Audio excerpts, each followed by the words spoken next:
Hey everyone, I'm Jen, and I own a veterinary technician relief business. And I'm Michelle. I own a veterinary technician mobile house call business. And you are And you are listening listening to to Endless Endless Journeys, Journeys, the Vet the Tech Vet Tech Odyssey Odyssey podcast. podcast. In this podcast, we will be discussing and meeting with credentialed technicians who have created their own path with business ownership within the veterinary space. Our goal is to help inspire burnt out vet techs before they leave the industry altogether through our stories and the stories of other vet tech business owners.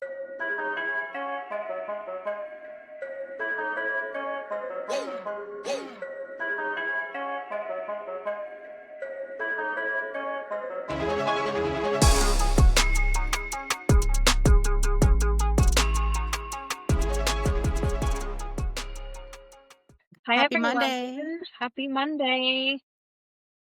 How are Yes, it is you? Monday morning. Not too bad. How are you? I feel like we're at that point where everybody's probably hopefully getting to work and listening to us while drinking their coffee. Yep. Um, it's afternoon for me on this Monday at this point in time. I think it's what, late evening for you or early evening for you? Yeah, it's 6:20 right now, so it's winding down towards the end of my night for myself, but, Mondays are my days off, so I did my usual. I hung around the house. I got my hair colored. I got a hydrofacial, and then I came home, cleaned the house, and then hopped on with you. So it's my usual happy, calm, relaxing Mondays that I love so much.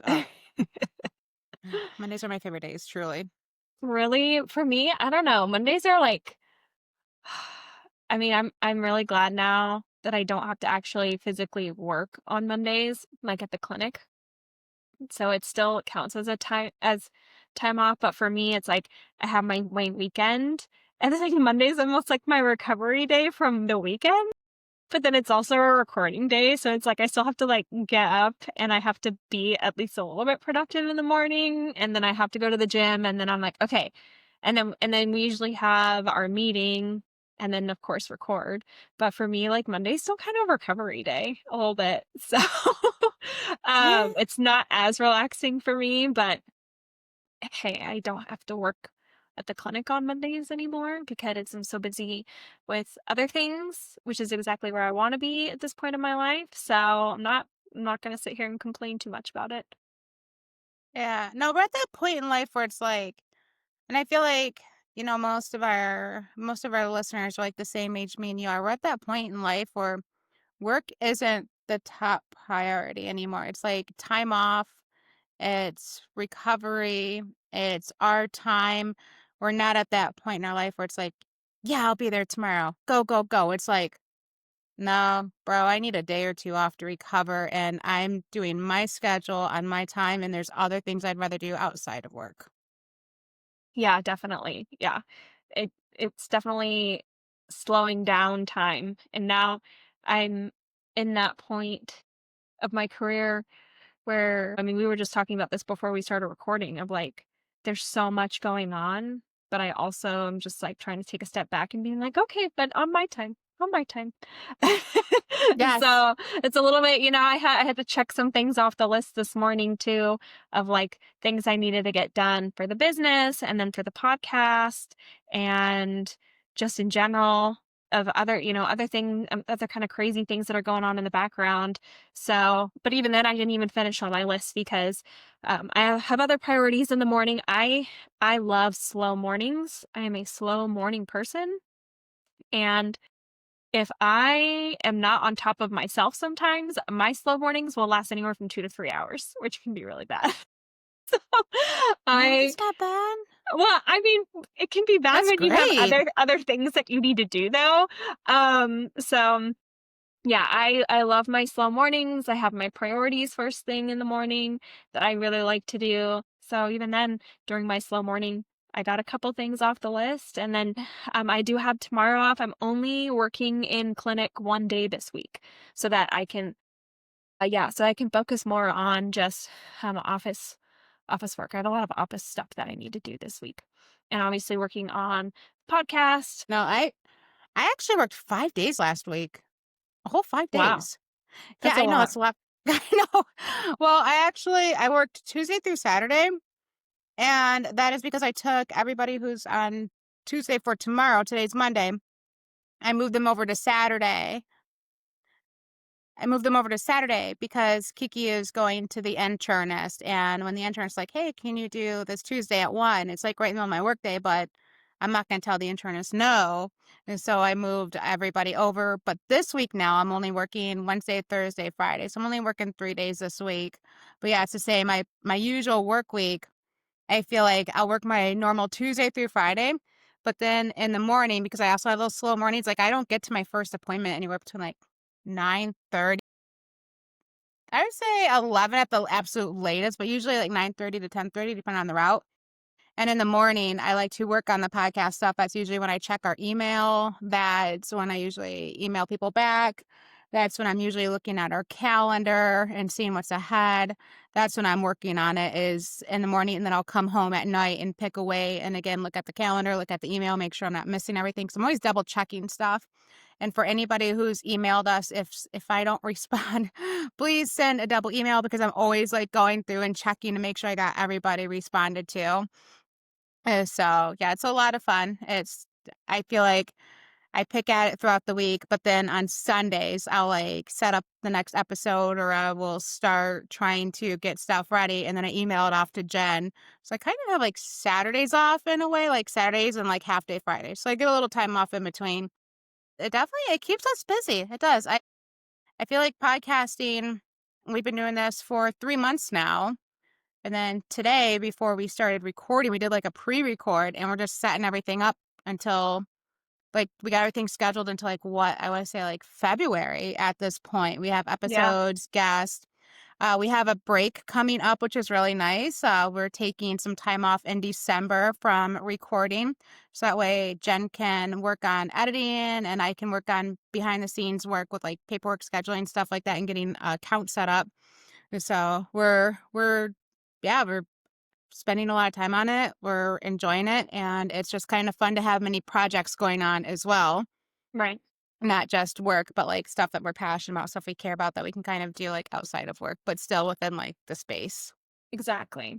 Exactly. Yeah. I think that's what's nice, but it's also a big transition. It's a big change. But it's exciting. It's really exciting.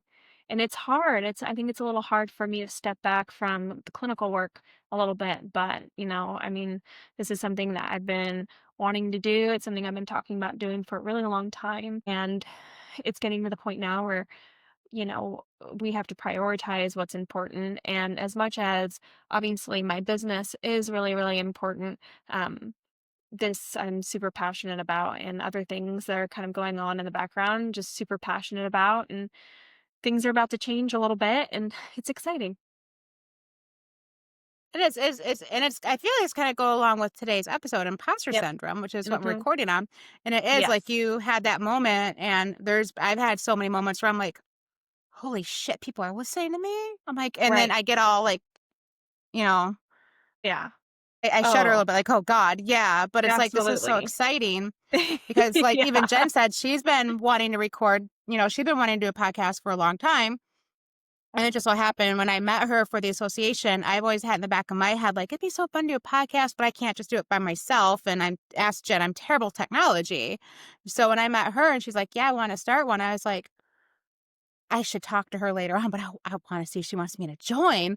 I just don't know how to approach her. So, like, the stars aligned to where both me and Mhm. her at that point in our lives were like, our work and our businesses were in play. And we were both like, so what's the next step? Like, we still got to continue to work because obviously we need to pay our bills and we want to stay within the industry. But then we are both at that point where we're both looking for the next steps. And that's when I started building the association. And that's when I met her and the podcast became a thing. And I'm like, I went from like, I listen to podcasts to like, holy smokes, I'm doing a podcast. This is freaking crazy. I'm like, I sound weird. This is crazy. Like, yeah, so it's definitely like one of those things where it's like at that point when you hit a certain timeline in your life, your priorities change and you start shifting and doing things you didn't think you're going to do 10 years ago. And I feel like with that definitely cause some imposter syndrome. Because if you would have asked Jen 10 years ago, hey, Jen, what are you going to be doing in the year 25? She probably wouldn't tell you. well, I want to do this and I see myself doing this. And if you would ask me the same thing, I would have been like, oh, yeah, I'm being outside sales drug rep. You would not have convinced me that this is what I would be doing. So Right. Yeah, no, we're, yeah, it's weird how that happened, absolutely not. right? Yeah, no, Right? I would Yeah. have never in a million years, 10 years ago, hell, even 5 years ago, would have even thought that this is something that I would be doing slash wanting to be doing. I think I've even told you, Michelle, like, I saw myself as an introvert 5 years ago. I was not antisocial, but I was just very particular in who I socialized with. I was in a completely different season of life. I was in a completely different part of my career of work. I thought I would be at the same place that I'm no longer at. Um, so yeah, Me a lot too. has changed, and I wouldn't change it for the world. But I, and yeah, we are talking about imposter syndrome during this episode, and I was telling Michelle I had a travel week last week, and I always get so nervous, like, every single time I have to travel really far, and it's not one of my regular clinics that I'm doing weekly, and I always get myself so hyped up for it, and I overthink, and then I do it, and then as I'm doing it, I'm like, "Oh, everything's fine. I'm doing great. Nothing bad's happening." Like, I'm kicking ass. Everyone loves me. Everyone appreciates me.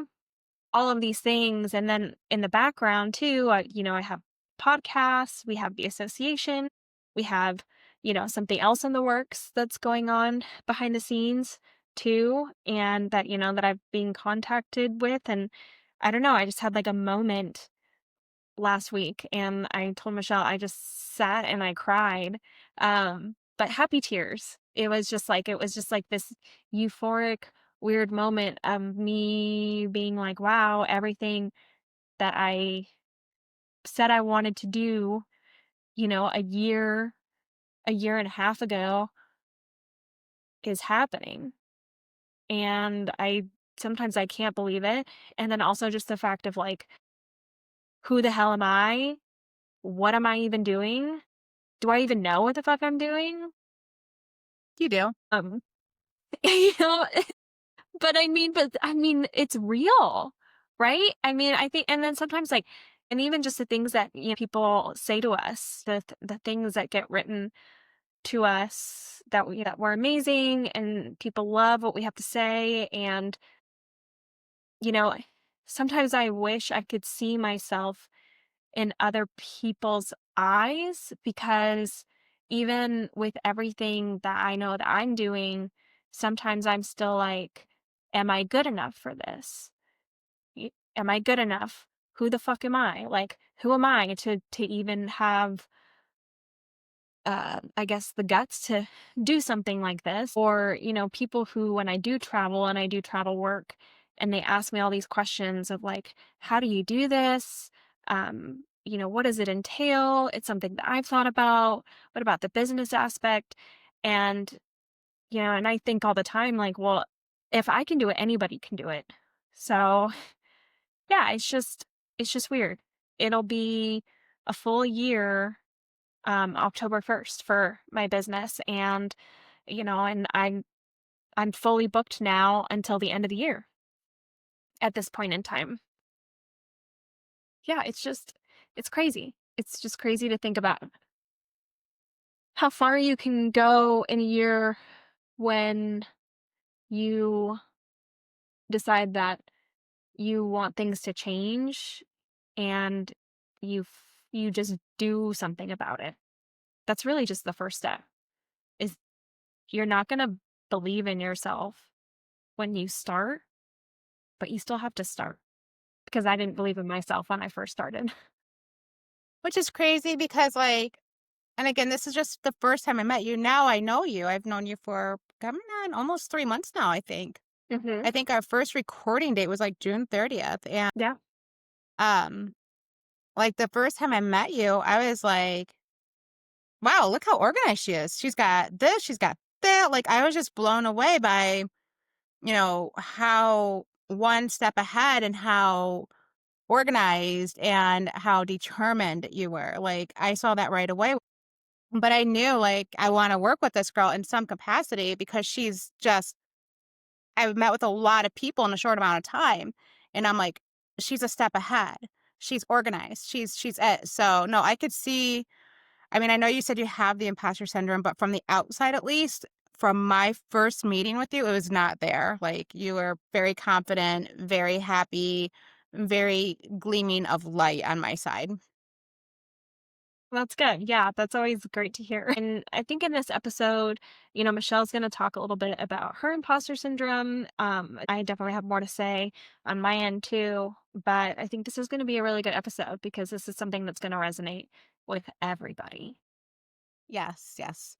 And so here it is, imposter syndrome, and let's get to it. So yeah, this week it was just a really interesting week. So I made a little bit of a TikTok about this for me, which further validates some of the reasons why I'm doing the things I'm doing because sometimes I do feel like, what am I doing? Why am I doing this? And I still have that to this day, even with my business. And don't get me wrong, my small business, I absolutely love it. And I am very lucky, but sometimes when it comes to everything else, I'm like, but why? And my original goal in life was to be an outside sales rep for a pharmaceutical company. I've had background in sales. I loved it. Then I was, of course, listening to my podcast, and I will always plug my favorite podcast. But I was listening to the Bird Bath, and he was talking about how Ellie Vet sold to IDEX. So now IDEX acquired another Oh, laboratory. yeah, I saw that. Yeah. Yeah, so they acquired them, and they also took out Marshfield back in 2019. So when I think about, like, God, those were companies I would have liked to work for back in the day. Like, God, they no longer exist. Like, there's so little job opportunities. And then that very same night, I went home and I was just scrolling on my community pages, and I found out that two clinics that I know had merged together to become some sort of like hybrid clinic, and they're bought out by the same company.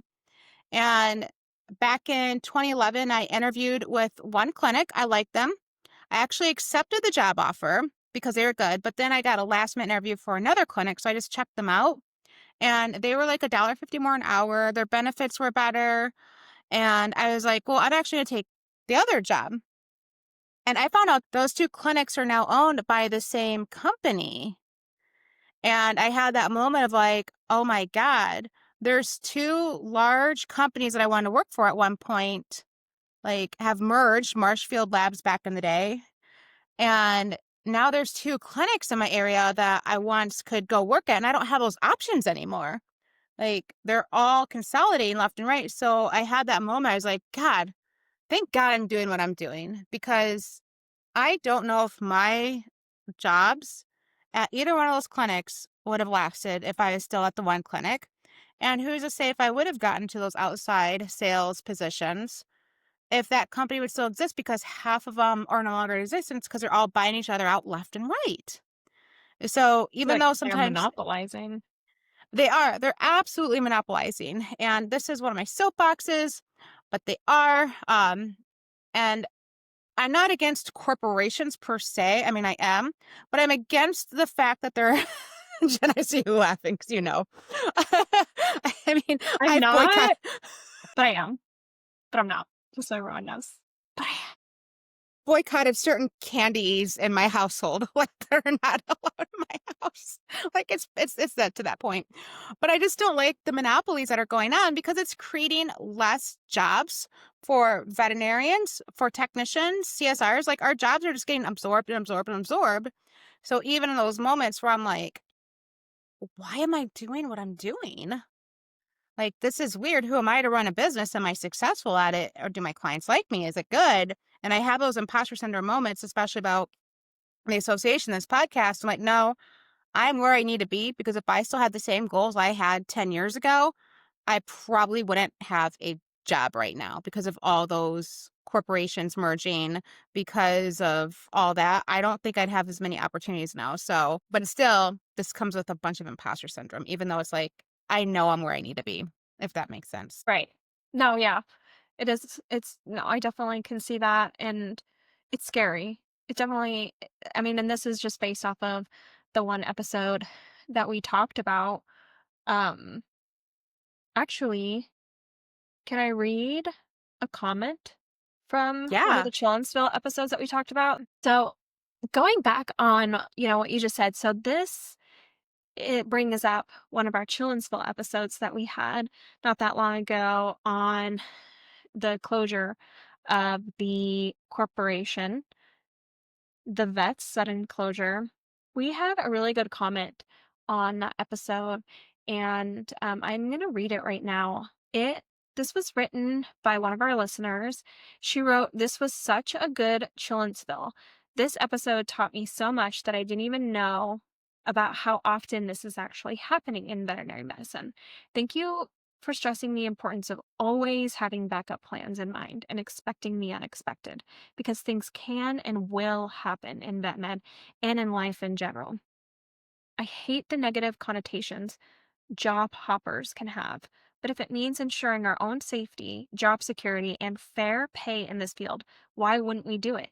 I used to feel sort of bad for always thinking about my next step slash workplace as a vet tech, but now I'm realizing it isn't a bad thing, and I'm actually just trying to better myself and learn and grow as a technician. Our loyalty is to ourselves. We cannot count on any boss, any clinic, any practice manager to have our backs." And yeah, I mean, that's exactly what our episode was about. And that's exactly what Michelle is talking about here, right? At the end of the day, whereas having that job sometimes is nice and you feel safe, but then things like this happen. And at the end of the day, how safe are you really? I mean, it's almost essentially as equal of a risk to just start your own thing and see if you can make that happen and make it successful than hoping that you'll stay employed at a job, because things are changing so fast. They're changing so, so fast in our line of work. And I wouldn't say necessarily for the better with all of this happening. So it's really scary. And I, really, really appreciate those type of comments, just to know that, people are understanding where we're coming from and really starting to figure out that they need to have a backup plan. Exactly. And I feel like with those backup plans though, it's like and me and you, we started off very differently. Like I said before, I was kind of pushed into the business ownership without wanting to do it. It wasn't my idea. I didn't have a spreadsheet. I just slowly kind of morphed in. And then you, Jen, you spreadsheet, you had a plan. So I feel like we both come from those different angles. But I feel like a lot of techs are going to have that imposter syndrome when it Yeah. comes to starting their backup plan, Yeah. when it comes to how do I do this? Well, I'm not good enough to do this. Well, yes, you are. We just need to find resources to help you. But everybody has that feeling when they start. Even myself, I look back on some of the things I did when I started and I cringe. I'm like, oh God, I should not have done that. Um, and I still do that now. And But that's how you're you gonna have learn, those right? feelings. Yeah, that's how you learn. You're gonna have some bumps along the way, but don't let it stop you. Don't let that imposter syndrome stop you. Don't let that self-doubt. Don't let that anxiety. There's so many resources out there to hopefully show you that everybody has these feelings, whether it's through anxiety, depression, fear of looking like a fraud. These are some of the things I had Googled were signs of the burnout syndrome. And if you're having those feelings, a lot of us have those feelings because me and Jen do too. Other than that, my work week, it was nice. My whole 5 days. Yeah. Yeah, it was actually, no, it's really good. So at a previous episode, we had Kim Gardner on. And you know how she mentioned that cat wrap? Okay, so I got that cat wrap because of her. And yeah, so like one of my highlights of the week was I just got that cat wrap in. And one of my cats who are normally like an FAS, maybe one, maybe two, like this cat grumbles. It's not fan of seeing me once a month, but she tolerates it. And we do feloid, we do all the things. And she's very doable, but she has kitty minutes. Once she's done, she's done. And normally the female owner always helps me. Well, something happened. The female owner is running behind. So, the male owner was outside working when I pulled up, right? He was not expecting me. He was like, "Oh, I didn't know you were coming." And he was like, "Well, let me go get the cat." So I walk up to the front door. He goes through the garage, and all of a sudden I see Kitty just flying. I'm like, "Oh shit, that's not good." Because you could tell his cat was like, I could just see the cat like through the screen door, just, and he like booted her out of her sleeping spot. And then she went right under the chair. I'm like, "Oh boy." So female owner came home. We had to get the cat under the chair, and she was just like she was ticked at this point because the male owner had booted her from her comfy spot. He doesn't know how me and the female owner usually work together. Mhm. Now the cat's escalated to probably like a 3 FAS, maybe. Like she was not having it. I'm like, let me try Kim's cat wrap thingy, my bobber. So I get it out, and no joke, Kitty, like I'm still learning how to swaddle. I don't have kids, so like that whole swaddle thing does not come natural to me. So I'm figuring this thing out. But I'll tell you what, she was right. That cat calmed right down. Wow. Yeah, after a few minutes, Cinnamon kind of was like, okay, cool. I'm here. Do what you want. I'm not happy about it, but you can do it. Yeah, so I was like, thank you, Kim Gardner, for this cat wrap. So that was definitely the highlight of my week. It's awesome. And that, yeah, and I'm like, I'm so glad we do this show. I'm so glad that we have other resources Mhm. because if it wasn't for her, I would not have known about that cat wrap. And that cat wrap saved me on Cinnamon because I don't believe Cinnamon was going to let me do her nails that day. Not after the male owner was like, I don't know what to do. So he like, was like kind of like swiftly escorted her out of her sleeping area, I should say. Man. Yeah. Yeah. So that was my highlight. My low light. And I know we talk about this a lot in vet med, and Jen, you probably see a lot of this, or my friends who are in GP. And we see those videos about the technicians who go into a youth room and they go into a puppy room and how we can't shut off our emotions fast enough and we have to like get Yeah. that brave face on. One of my really good clients, I've been seeing her for about 2 years now. She's such a good grandma. She loves her grandbabies. They mean the world to her. And, I've met her grandkids a few times during the summer. They're always at grandma's house during the summertime swimming. Um, I went to her house and I was like, "Boy, there's a lot of flowers in here." Her grandson unexpectedly passed away, and he was like 2 years old, 2, 3 years old, I think, in an accident. I'm not gonna go into details, but it just happened like the week before. I had no idea until I showed up, and you could tell like she was very sad. Yeah. And well, I've only and it's a very tragic event, like, I can't imagine losing your grandson or your child in an accident suddenly and unexpectedly like that, and seeing her like that just broke my heart because I really like this lady, she's so sweet. She's like the grandma I wish I had. My grandma passed away, so this was like I'm like, I care for her a lot, so to see her heartbroken just really kinda broke my heart too, Mhm. and I teared up a little bit. And then the next appointment, 2 kids, and they had a brand new kitten. I've been seeing the cats for like 2 years now, but they just got a new kitten. So then I'm like, yay, new kitten. And I just came back from a very, very sad situation. So it's one of those things of like my emotions went from very, very low to very, very high. And I was trying to like figure that out. And so yeah, that was kind of like a weird day for me. Yeah, so like I had my highlight and my low light like right there, and just my client, like my heart breaks to her, and I get attached to my owners. So when I see Yeah. them go through stuff like this, like like I want to text her and be like, "Hey, how are you doing?" Right. Um, you know, I send flowers to clients, but she had a house full of flowers. So I just told her if she needs anything to let me know. And yeah, so that's just kind of sad. Yeah. Yeah. That's horrible. Yeah. So we're thinking about her though, and yeah, she knows No. that if she needs anything, she's got a massive support system. Mm. Gosh, yeah, that's hard. Oh. Jen, what was your highlight and low light this week? Tell me about it. So I had a highlight and a low light.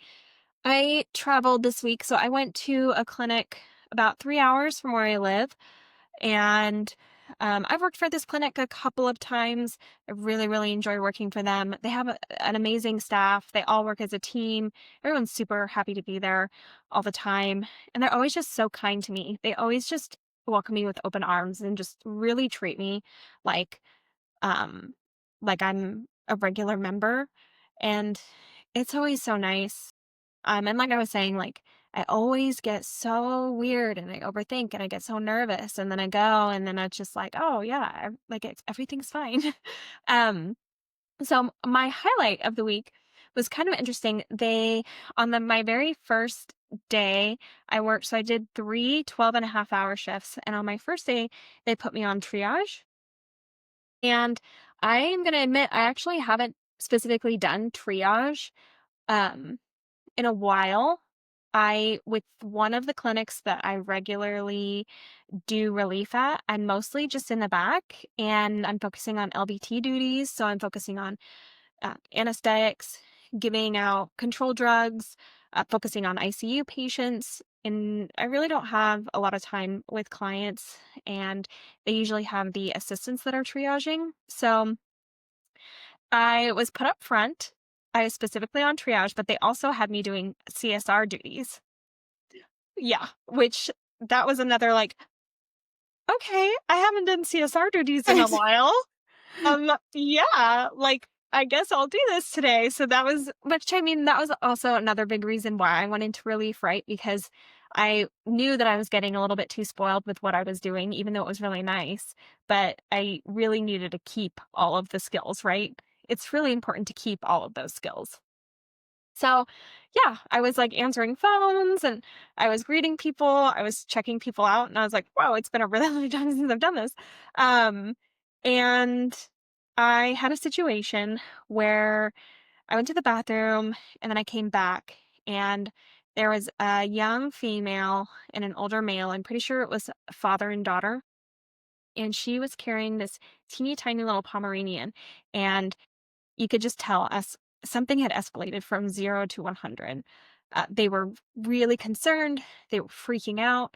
I had walked in the middle of the conversation and they were explaining to the CSR that was next to me what was going on. And so I just kind of came in halfway through the conversation and I was listening to what was going on because I'm also triage. So I need to be paying attention to what they're saying. And I am listening to what they're saying, and they are really freaking out, but I'm looking at the dog, and just from looking at the dog, looks pretty stable. Their main complaint was the dog was yelping, but they didn't know where she was particularly painful. Especially with those teeny tiny little Pomeranians, like this was a puppy. Like they are so fragile. Like you look at those little dogs wrong and something breaks. You know what I mean? They're so freaking little fragile Yeah. things. Oh, I get up and I'm like, "Okay, well, we're gonna have you fill out paperwork, and then I'm gonna go ahead and I'm gonna take the little one back and I'm gonna get vitals really quick." And she immediately like looks at me and she like clutches the dog and she was like, can I can't have you take him away from me. I need to go back there with you." And I was like, "Oh, okay, well, we can't let people, unfortunately, the hospital policy, we don't allow people back there. We've got so many other things going on." And so the CSR basically and the guy was just like, you could just tell. I mean, I've been working in this field for a really long time. He was very nice, but you could tell one little thing and it could escalate. You know what I mean? Yeah. It could escalate to because their emotions are already so high. And just one little wrong move, you say something wrong, and then it could just go the opposite way, right? Or, they might be yelling and screaming at you, and now they're not so nice. So as soon as I said that, she like looked at me and she's like gripping the dog and she's just like terrified. And the CSR was like, "Well, no, she's gonna take the dog back and you can't be back there." And I immediately just went, "You know what? It's totally okay. I can get vitals out here. Don't even worry about it." And then the CSR kind of looked at me and she's like, "Oh, are you sure?" And I said, "Yeah." I was like, "It's a tiny little palm. Can get vitals back here. The dog is stable. I don't need to take the dog straight back." And she's like, "Okay." And, and the young woman was just like, "Oh, okay." She was like super relieved. So I got vitals. Everything was fine. I think the dog yelped at least a little bit. And, there were a couple things back and forth. I was concerned after because the vitals were totally normal. I was a little bit concerned, I'm going to be honest, of possible. So obviously, I have a couple of concerns when it comes to dogs that small, especially puppies, hypoglycemia. So, they can't control their own blood sugar. You worry if they have secondary to liver shunt or something like that. So usually that can be a problem, but they were saying that she was in pain. So it wasn't my first thought. But then they were also describing to me how she seemed like she was really tired. And then I could just see she was just sitting in the owner's arms as I'm talking to her. And all of a sudden she's just kind of like this. She's just like head down, eyes closed, just looking kind of out of it. And so like my other thought, I'm like, are we dribbling urine at all? Any way we could have gotten into anything? And Is I that what didn't you're say, suspecting? and that's what was my other suspicion. I was like, but I didn't say marijuana toxicity. I just said anyway, we could have gotten into anything. And usually dribbling urine is another sign of marijuana toxicity. So that's why I always ask, have you noticed we are, are we dribbling urine or have we urinated or in the vehicle, anything like that? And they're like, no, no. Like, okay. So it also, Likely. it was just one of those situations where she was not going to let go of that dog. And so I just went straight to the Ugh, back she needs and to. I told obviously it's a little harder being relief, like, because you don't know what the protocols are. Um, Essentially, you don't know, you know, specifically what all the protocols are. And I can't step on that boundary, right? Or I can't step over that boundary. I have to follow their protocols because that's Yeah. the respectful thing to do. But you also have to read the room a little bit. So I went back, I talked to the supervisor, and I said, look, I just did vitals on this little palm.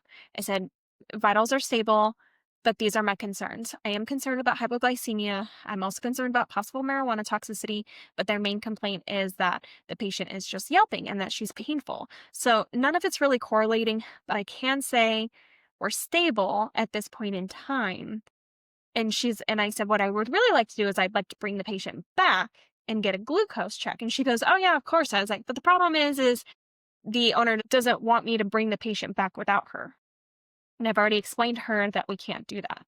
And she's like, oh yeah, okay. So I was like, so if we could just get them into a room sooner rather than later, and then you guys can implement this, is that okay? And she's like, "Oh yeah, absolutely. Yeah, like I'll get her into a room right now as soon as you get them into the computer system." I was like, "Okay, cool." And then I went back out and I relayed the information and I said, "There's a couple things that I'm worried about." And I explained to them about hypoglycemia. And I guess the guy, he was like, "Oh no, we've been giving him sugar water. That shouldn't be a problem." Or her sugar water. And I said, "Well, even if you're giving them sugar water, they still can't regulate it on their own. And it doesn't mean you're necessarily doing anything wrong. It just means that they still can't regulate it appropriately." So, and I said, but because you guys don't want me to take the little puppy back without you, I've relayed the information to the assistant that's going to be on your case. And they're going to get you seen as soon as possible and get you guys into a room and get you guys situated. And they were like, oh, okay. So after all was said and done, they went in there and then they came back out not that long after to be checked out. And she like looked me straight in the eye and she was like, I just want to thank you so much for being willing to do the vitals out here and not taking him away from me. She's like, I really, really appreciate that from you. And I'm like, yeah, of course. No, that's okay. And she's like, no, like seriously, I just thank you. And I was like, yeah, yeah, sure. And so I just think that was a good example of just sometimes, sometimes policies and sometimes rules are in there for a reason, but at the same time, like critical thinking, you do have to read the room a little bit. Yeah. And, as long as, the patient's stable, sometimes you can de-escalate situations or, you know, sometimes those situations might escalate if you immediately just want to argue with the owner or argue with the client and, because they're scared, they're emotional, that's their baby, right? I mean, it's just like the conversation we were having with Sharon. Like, you assume these certain things. You're assuming it's the worst day of their life. You assume that their baby is dying, whether they're dying or not. You know what I mean? Because that's what they're scared of, especially in emergency. So it's just a perfect example of sometimes you just have to think about things before you automatically implement a specific policy and just say, okay, can I make this work with the owner? Because it really does mean a lot to them at the end of the day. The patient was stable. I honestly don't even know what they ended up doing because I was up front the whole time and I was focusing on triage, but she will always remember that positive experience in a Yes. scary time. No, So, and I give you a lot of credit. You went against policy, as a relief tech, but I well, mean, it they paid out. I mean, in a way I might have, but it was more of like because they even told me I have the option to triage. I can either take the patient to the back or I can do vitals right in front of the owner. I was told that I could do that. I Okay, that's right, you did say that, okay. Yeah. So I could do either one. It was more of what I was afraid of where I was like, "Well, I am a little bit concerned." Like, I'm not super concerned, but I am more concerned where I would if this was an owner that would have just let me take the dog back, I would have been like, "Hey, can we just do a quick blood sugar check on the pup and take him back?" Just as a precaution. So that's what I would have done in a normal situation, but since the owner was being the way that they were, that's why I was like having a conversation and saying, "Hey, this is my concern, but this is also what's going on. And so I don't want to escalate the situation because I feel like this could escalate into something bad because emotions are high." So it was just kind of one of those situations. And she was like, "Oh, yeah, absolutely. We'll just get him into a room as soon as possible." And that way I could still relay what my concerns were. And I could basically put that on the other person and be like, "Look, this is what I think you guys should check for." So, and then it's on the doctor at that point in time. Just out of curiosity, is marijuana usage legal in your state? Is that why you're kind of, like, Oh, dancing around the question? it's legal in Washington, yes. Okay, okay. And we see it all the time. But you also have to be a little bit careful when you mention marijuana because people still, even if they do use marijuana, they still get offended when you ask them that question. Or people who don't use marijuana, they're like, "How dare you accuse me?" And I was like, "I'm not accusing you. I'm accusing your dog of doing it. I'm not accusing you of doing it." Because I mean, you can get marijuana anywhere. I'm I'm accusing your You can dog of just doing go it, yeah. for a walk anywhere and somebody can just flick a joint and then their dogs could get into it. We're not sitting there saying that we're not accusing them of doing anything. We're just trying to get answers. And yeah, marijuana toxicity is super, super common in my area, even in Idaho, because we're right over the state line. I mean, I think it's Okay. 15 minutes. So yeah, people from Idaho all the time drive over there and get their weed. So Is it illegal in Idaho then? it's illegal in Idaho. Yep. Okay, alright. Yep. But it's legal in Washington. So they drive over there to get their supply. Mhm. Yep. And Washington obviously is super lax on all those rules, and Idaho is super, super strict. So it's fun. I dig it. It's legal for usage here in Michigan, but the few times, like, we've seen it and suspected it, like, we're like, "Dude, did your dog get in your stash?" Like, we're I don't know, maybe it's because 'cause we're in the Flint area, like, Flint, I mean, the place that didn't even have, like, running water back in 2014, if anybody remembers that. So we're, Yeah. like, laid back, we're like, "Just tell me your dog ate your weed." Like, we're cool with it. Yeah. And I We mean, yeah. like, and the And for owner's the like, most part, "Yeah." like, like I said, you have to read the room, right? Like, there's some people where I've been like, "Hey, any chance I could have gotten a marijuana?" Like, no big deal. But again, like, this was not those type of people. They were already in such a heightened emotion. 'Cause they're worried And about their little it puppy. was just like you could just get the vibe, and Vibe. I told the CSR, you know, I was like, I've been doing this a really, really long time, and I can read the room, I can read emotions, and sometimes you just have to do things a little bit differently depending on, depending on the case and depending on the personalities that you're dealing with, especially in emergency. So that was my highlight because at the end of the day, she was very, very, she was happy. Made her And happy. yeah, yeah, just by doing something super simple, it wasn't that big of a deal. Still. Yeah. And then my low light, I feel like my low light, because I am really hard on myself, for the most part, I did really, really well. And, and I work really, really well with most of the people there. There is a doctor there that I don't know if she particularly likes me. Not that that matters necessarily. I mean, different personalities, different Yeah. things. Um, but there was a case that I did, and the doctors write up sheets on what drugs they want and what medications to go home. And well, we did a procedure, and then when I did the procedure, I guess she wanted before pictures and after pictures.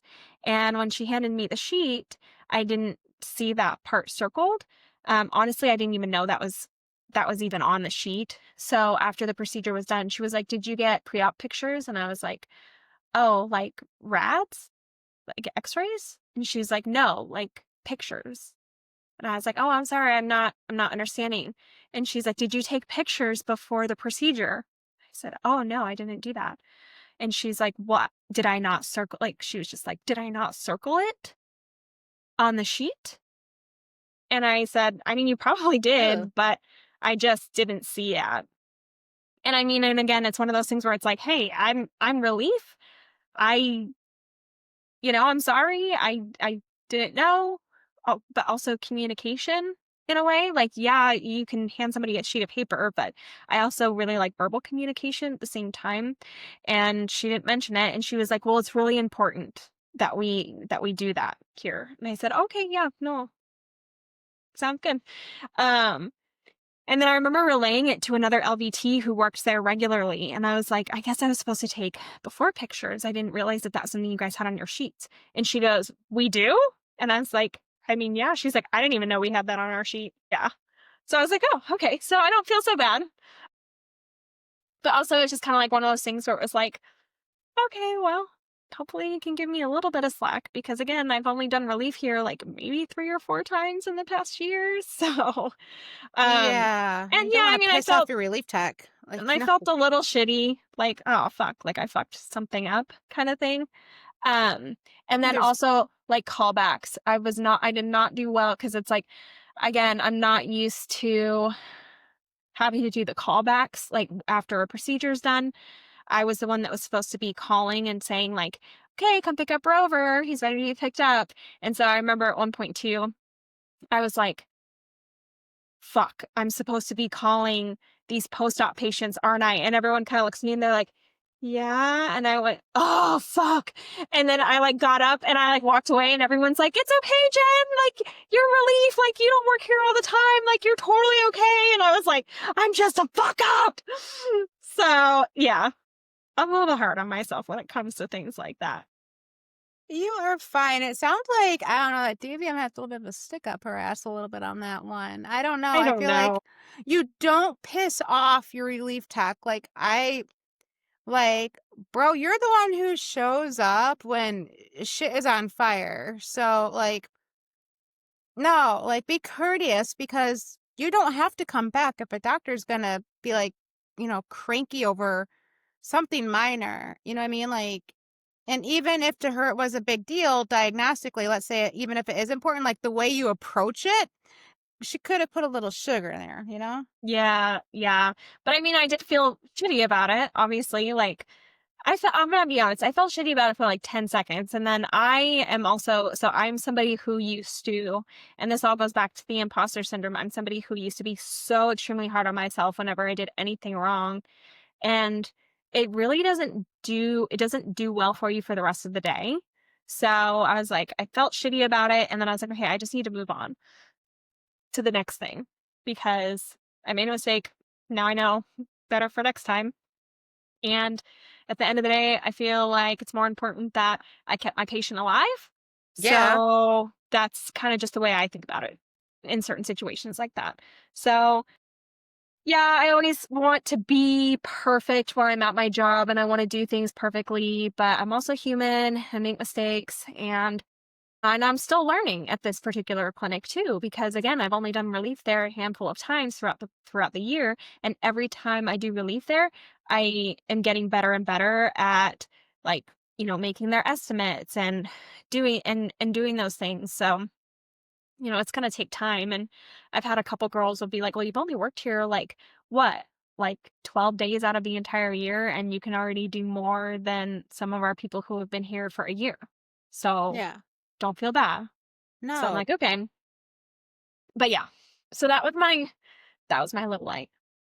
Say this, like, I make mistakes, like, all the time, and my daddy would always tell me, and I swear whenever you hear me say, like, my daddy would tell me, like, my dad had the best lines ever, but he would be like, "You're not gonna be the first." Hang on, no, let me repeat this.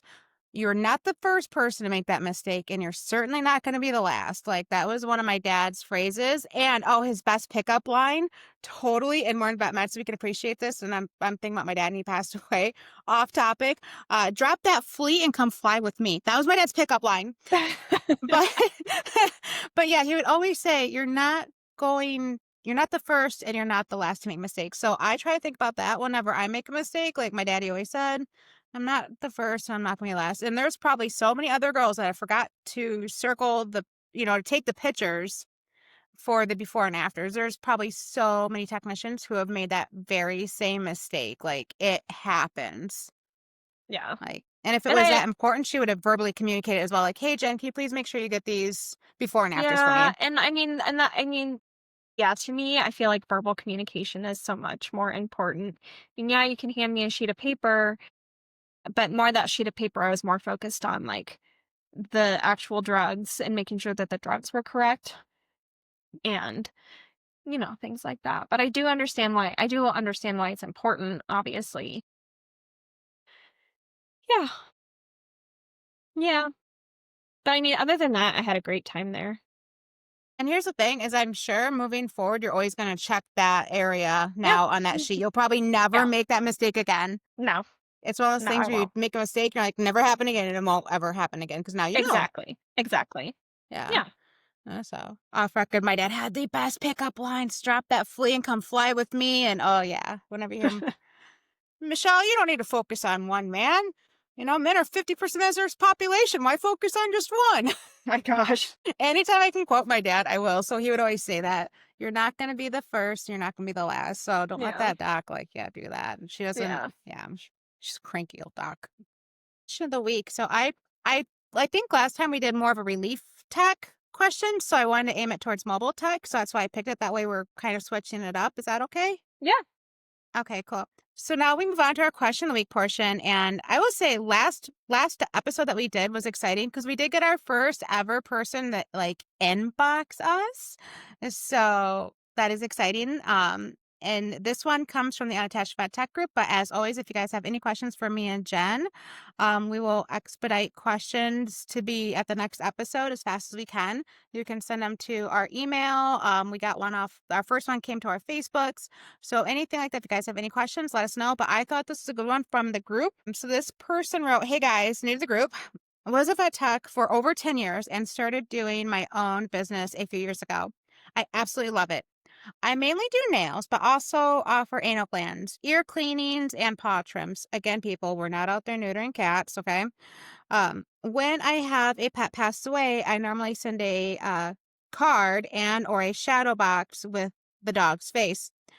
I just got a text from the client that her mom, my other client that lived with her, died this week.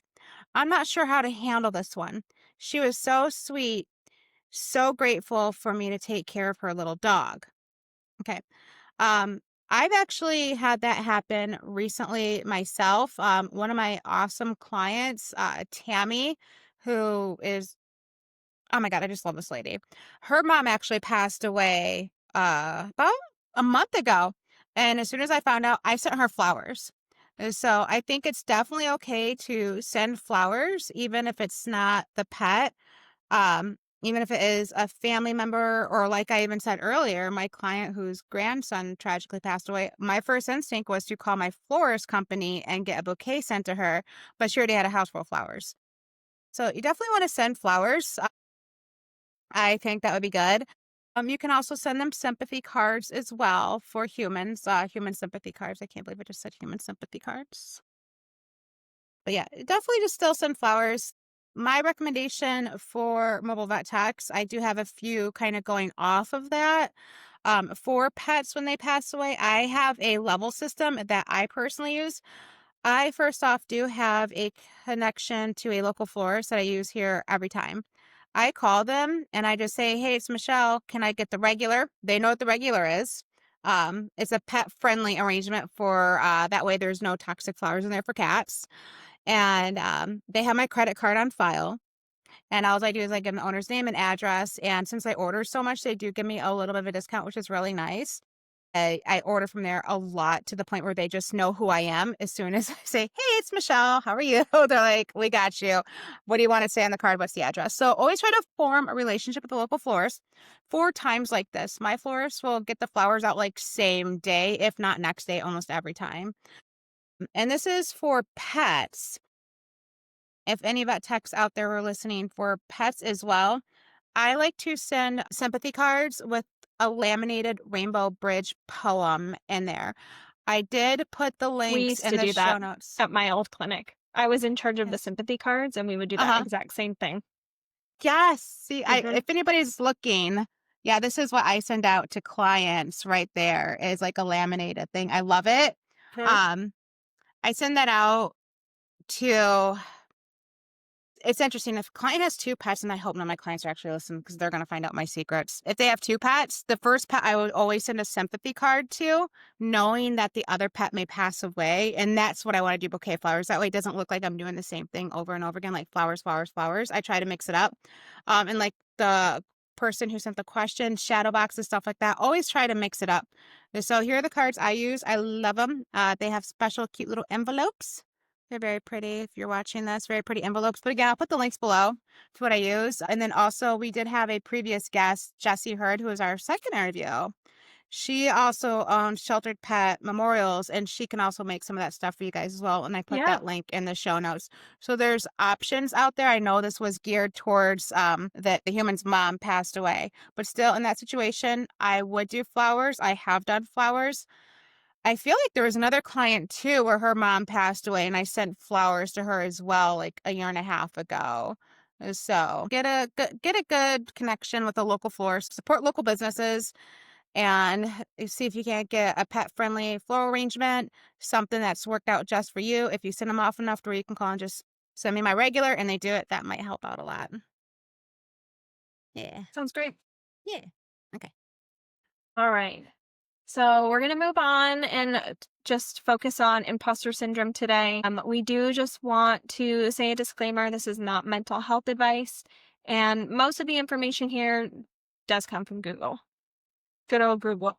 Good old Google. Google.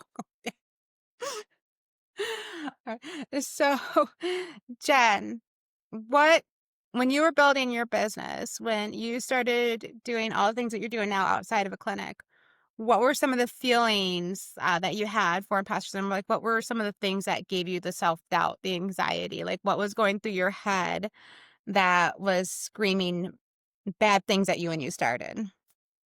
Yeah. So I think just a lot of it was obviously this was something that I had wanted to do for a while, but I didn't know if I necessarily had the right confidence in myself. It's different when you're working in a clinic that you've been working at for a while and then you've gained trust, you've gained respect, you've gained all of that. And in your head, you're like, oh, I'm pretty good at a lot of things. And so then when you start to think, "Oh, but what if I go into other clinics? Am I just still gonna be just as good? Or am I gonna get nervous? Am I gonna have to feel like I have to earn people's respect again at every single clinic? Am I gonna have to prove myself?"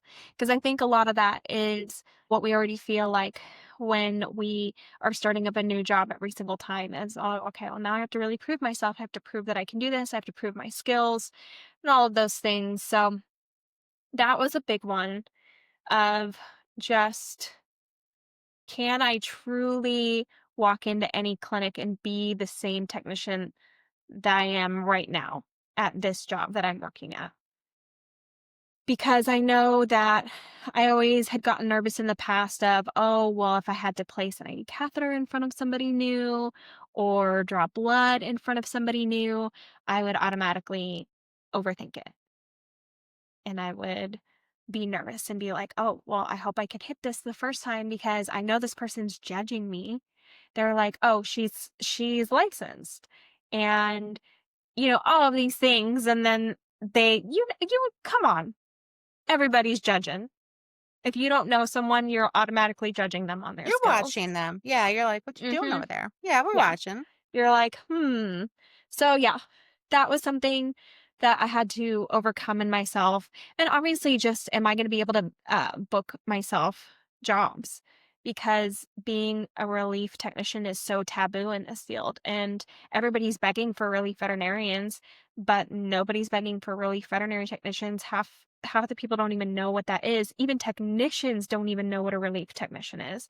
I've had so many I've had so many technicians just ask me and they're like, "Wait, so what do you do?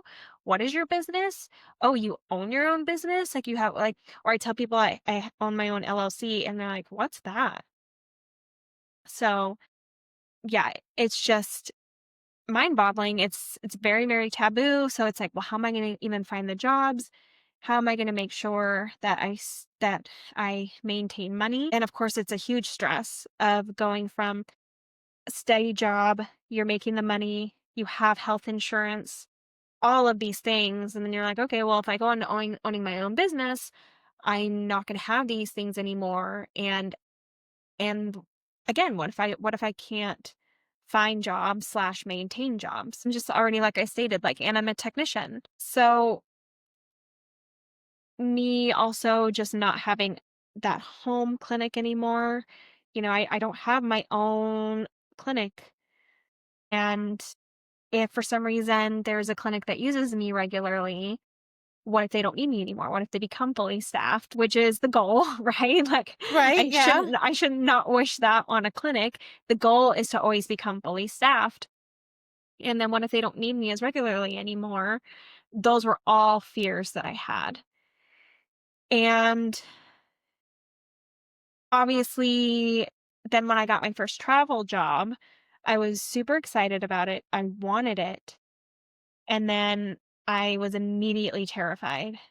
I was like, I remember like, I think it was a couple weeks before my first travel job, and I was hanging out with my friends. We were doing Friendsgiving that weekend before, and I just remember being in such a happy place, and I was so content. And all of a sudden, I thought about having to travel for my job in a couple weeks, and I immediately just like got this like lump in my throat, and like my heart just started pounding, and I just got all this anxiety. And I was like, what am I doing to myself? Why am I doing this? This isn't fun anymore. And also to the point where I was like, oh, this is really happening. Oh, this is really going to happen. And this is what I wanted.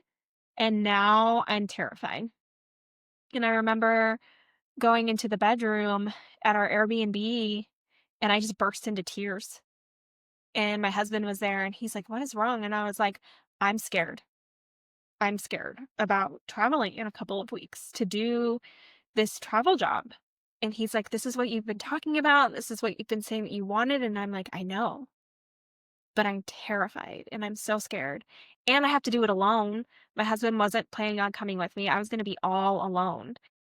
And I had never stayed in a hotel room by myself before. I'd That's never so really, fun.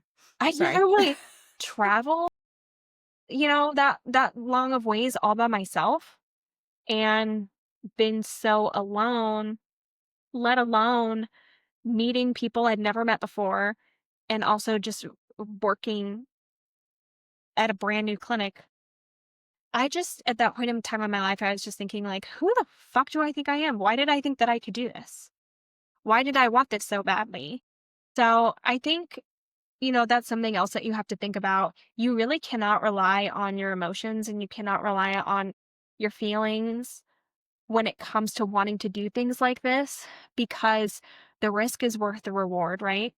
I put myself in really uncomfortable positions, and with each time I put myself in an uncomfortable position, I get better and I get more comfortable with being uncomfortable, which is a strength.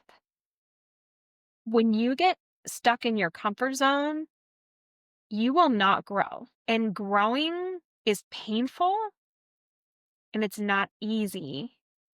But every time you do something that you think that that you couldn't do, you become more proud of yourself, you become more confident, and then you're able to grow. So, I'm not going to sit here and say that, oh, this was super easy for me. All of these things were really, really easy for me to do. And I'm really happy. No, absolutely, absolutely not.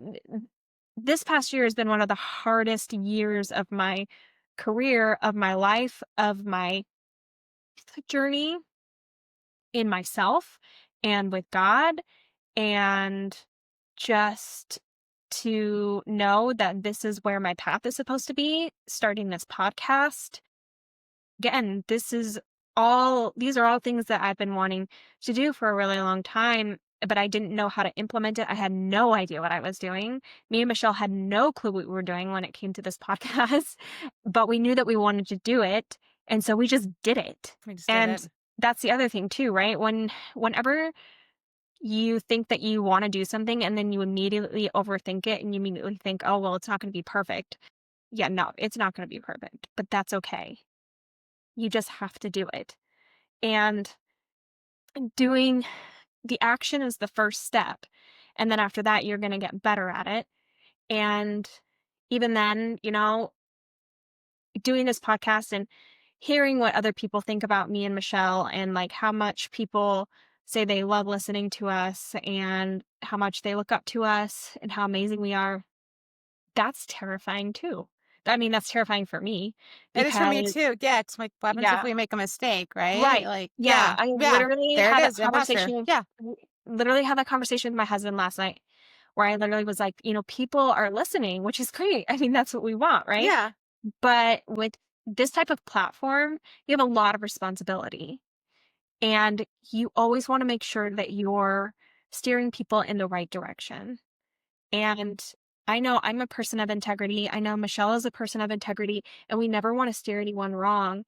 And we just always want to be sure that we are doing what's right for our listeners. And again, it's a lot of responsibility. Sometimes it's just, again, it's mind-boggling to see where I've come from just in the past year. As a year ago, at this time, I was actually in Greece and I was thinking about starting my business and I had no idea where it was going to go. And I knew that I was just going to start it, but I had no idea what was going to happen. And I remember, just being, you just have to have that faith in yourself, but you're not, and it's just going to be a roller coaster ride. And that's how it was. And that's how it was for me. Even, and then talking about becoming even a part of your association, I knew that that's something that I wanted to do, but at the same time, I was like, "Well, I don't know. I don't know how to do that, but I know, I know what I want my mission to be, and I know what I want the goal to be, and I know I feel like I can help in some way." But I mean, these are just all things, but that's also, I guess, how we started in the field in general, right? Because I'm Yeah. sure every single one of us saw what technicians did, and we're like, "Whoa." Where you I sticking that tube? That's badass, Yeah. and I hope that I can be just as good as that person one day, and I can even say as a technician, I never thought I would be where I was in my skill level that I am today, and yeah, I again, 10 years from now, if you would've if I could talk to myself 10 years ago, I would be like, "You lying. What are you talking about? You lying." Like, no. None of no. Me? Me? I no, I Oh, would yeah, never you do are. that. I But would you are, never. Right. right? So, yeah, Yeah. It's those feelings of like anxiety, and I think for you it sounded like a lot of it was unfamiliarity kind of got to you Mhm. Oh, a yeah. little bit, the comfort zone. But now, like you said, you're used to taking yourself, and I get what you mean. There's comfort in taking yourself out of that comfort zone over and over again because you just kind of become like almost like a well-planned robot at that time. You're like, I've done this many times before. This is another unknown clinic. I don't know these guys, but this is what I do every time I walk into my first time clinic. And then you get your routine down. And then probably the imposter syndrome started as you Mhm. started to gain that confidence and expecting the unknown. And it's a part of your everyday life now when you do onboard a new clinic, when you do walk into the doors of a new clinic they haven't worked with before. Yeah. And like I said, I'm gonna be honest. I mean, every time I'm gonna do a travel job, it all comes flooding back. The anxiety, the unfamiliarity, the why am I doing this? And then I do it and then I'm like, "Oh, that wasn't so bad." I don't I don't understand why, and I don't know if it'll ever go away. I hope it will, but I don't know if it will. Um, I will say that me starting my own business, me doing this podcast, me opening myself up to all of the opportunities that I have right now goes against my natural nature of who I was just 5 years ago. Yeah. So yeah, you got pushed out of your comfort zone. But you, I mean, I think is like you did it though. You chose to do it, and you're Right. like, I'm gonna do it, even though you had all those voices telling you, like, no. And you're like, no, I'm going against it and I'm trying it. And it paid off. Yeah.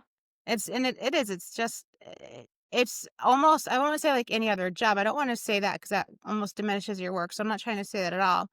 But it is like when you move from one job to the next, I feel like everybody has that imposter syndrome. So I can only Mhm. imagine what you went through it when you were deciding to go from the steady clinic, the steady income, the comfort level to, like you said, you're on vacation. Like, I'm doing this. And you did it.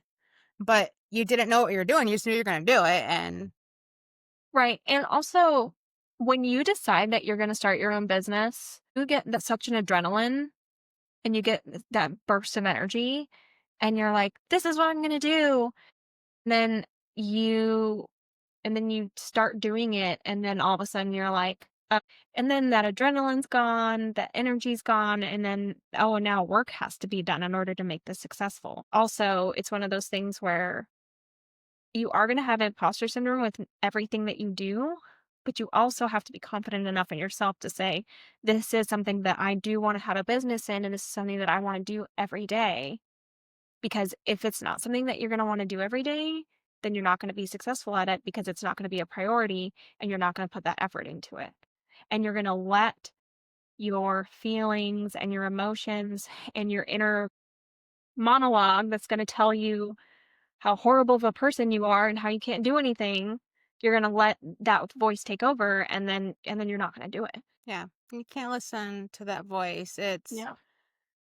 I mean, I feel like if we're gonna think about starting our own business, whether any type of business, it's good to recognize those signs and learn how to basically shut them up. I don't know. I don't know how to say that. If you hear those voices saying, I can't do this. Okay, well, I got this voice saying I can't do this. What about the other voice that says I want to do this and I'll Right. be good at it? Like there's, Yeah. like the old Your picture of the want devil and the angel. Yeah. yeah, your want has to overpower everything else. I think it's so fascinating to hear that because, like I said, I didn't plan to start a business. So when you tell me about the euphoria of I'm gonna start a business and that rush you get, I didn't have that. So that's kind of fascinating for me to know because I wonder if other techs, when they decided that they're gonna start their business, if that's what kind of goes through their head is like, I'm gonna be a relief tech or I'm gonna be a mobile tech or I'm gonna do this, and they get that excited feeling because I didn't get that. So I just fell into it, like I said. So I never got that feeling. So it's very it's a very unknown feeling for me. But it's good to hear that there's some good feelings behind it. That that's the majority of my imposter syndrome. And so again, just to reiterate, I still feel it every day. Like I said, I had a conversation with my husband yesterday about just the podcast in general, and I had a conversation with Michelle where was I had a lot going on last week, and with I had a lot of jobs coming in. I'm fully booked until the end of the year. I I charged only holiday rates for the holidays for the entire week. So, that's a new part of my business. And I just have work coming in. There's a lot going on in the background of this podcast. Like, we are growing. There are big things that are happening here. There's Michelle's association, and I sat in it last week, and again, I was just like so amazed about how far I've come in a year and all the amazing people that I've met and all the amazing opportunities that are coming my way. And I cried happy tears because I was like, wow, these are all the things that I have been talking about doing, and now it's happening. But am I ready for this? Am I ready for this? Can I actually do this? Who, what did I get myself into?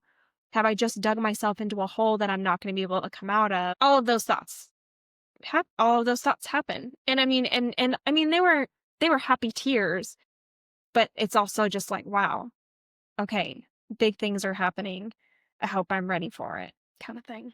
And you've been doing fantastic. I think you have, at least from what I see, like on the podcast, you're doing great. So, I mean, but I'm glad there were tears of happiness because when you first told me you cried, I was like, oh no, what's wrong? I thought it was like sad. You're like, no, good. I'm like, oh, yay. Okay. Happy tears. Yeah, it's just It's, that emotion of just like, when you have a dream, you know, anybody can have a dream of something happening, but then when it's actually happening, you're like, oh, whoa, yeah. that's a big deal. Yeah. Because a lot of And people have dreams, but how many people's dreams actually come true? they probably listened to the imposter syndrome on their shoulder. Yeah, I'm right. going to say, I feel Yeah. like, You have to take that action. yeah, you do. And, there's so many resources out there. And again, I feel like a lot of this comes back to having mental health advocates, and it sucks. I wish a lot of clinics paid for this, but I feel like insurance should be better and we should all be able to afford it. And it is expensive, but if you can get mental help, if you are experiencing imposter syndrome, definitely do it. Like I see my counselor every other Monday. Sorry, this morning we had a chat. And it helps a lot. Like it really does. And that is somebody that can help you through those feelings of why you're feeling anxious, why you're feeling nervous, why you're feeling scared, why you're feeling like you can't do it, and what are the external factors out there that you can control to help hush those noises up. Hey everyone, it's Jen from Endless Journeys, the VetTech Odyssey podcast. We wanted to let you know that our first episode turned out to be a bit longer than we expected. After receiving some valuable feedback, we decided it would be best to break it into 2 parts to make it more digestible and enjoyable for you guys. We're excited to share that both part 1 and part 2 are available today, so you can dive right into the full conversation at your own pace. We really appreciate your support, and we hope you enjoy both parts of this episode.